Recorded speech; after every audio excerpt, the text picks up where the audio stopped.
Good morning everyone, welcome back to my channel. And in the last video we have studied microorganisms, right? That was the part 1, and this is your part 2 where we are going to continue the topic that we studied last. We were discussing about the 5 major groups of microorganisms, and we did bacteria in the last video. Today we are going to talk about viruses. So what are viruses?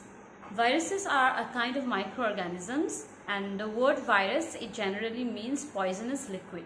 Now viruses are the smallest organisms. Bacteria were termed as the simplest organism, but viruses are called the smallest organisms. Remember, bacteria are the simplest, viruses are the smallest. Now viruses, they cannot grow and reproduce on their own. So when they are outside the host body, they have no power at all. They cannot do anything. But once they enter a host body, that is any kind of a body, whether it be a human or an animal, once they enter the body, then they start doing their work and they start acting around. Okay. Now since viruses act dead when they are outside the living body, but once they enter the living body, they start being alive. That is why viruses are sometimes also known as the connecting link between the living world and the non-living world. Some examples of virus are, the recent example is what? COVID-19, coronavirus, and then you have influenza virus, which created a lot of problem back in the history. So that's all about virus that you need to know in class 8. Next topic we have algae. Okay, algae is simple plants, and algae in Latin means seaweeds. Now they vary in size, shape. You will find algae in different sizes and different shapes. Some algae are unicellular and some are multicellular. Example of unicellular algae is your Chlamydomonas. An example of your multicellular algae will be your volvox. Apart from this, your algae, they do not have your stem, root and leaf like any other normal plant. So which means they are not your normal plants.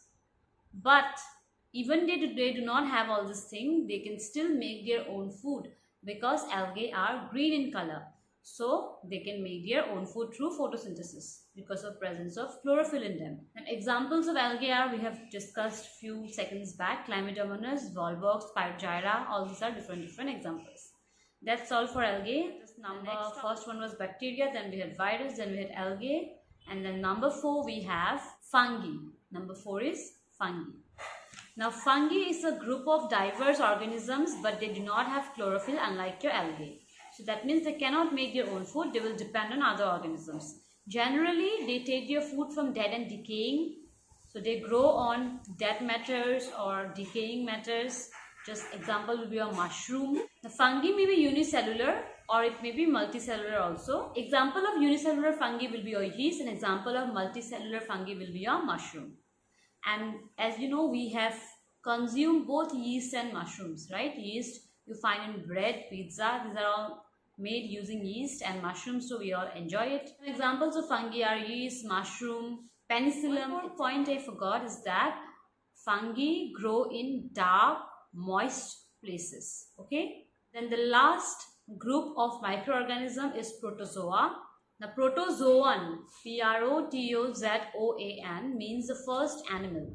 Protozoa are unicellular microorganisms. They are actually included in a separate kingdom that is known as Protista. When you go to class 9, you will find it in the chapter Diversity of Living Organisms. Found in lakes, rivers, damp soil, etc. Now protozoa are either saprophytic or are parasitic in nature. And I hope you know what is saprophytic and parasitic. If you do not know, comment down below. I will make a separate video on that. Okay. Euglena is an exception in the sense Euglena is green in color. It can make its own food. So it does not need to be either saprophytic or parasitic to get food from others. Some examples of protozoa are amoeba. Then just now we got Euglena. Then paramecium, etc. So that's all about the 5 groups of microorganisms. In the next video, we will study more about this chapter, microorganisms. Till then, go through your book textbooks, whatever book you are studying, and I hope this video was helpful to you all. So take care, stay safe till then. Bye-bye.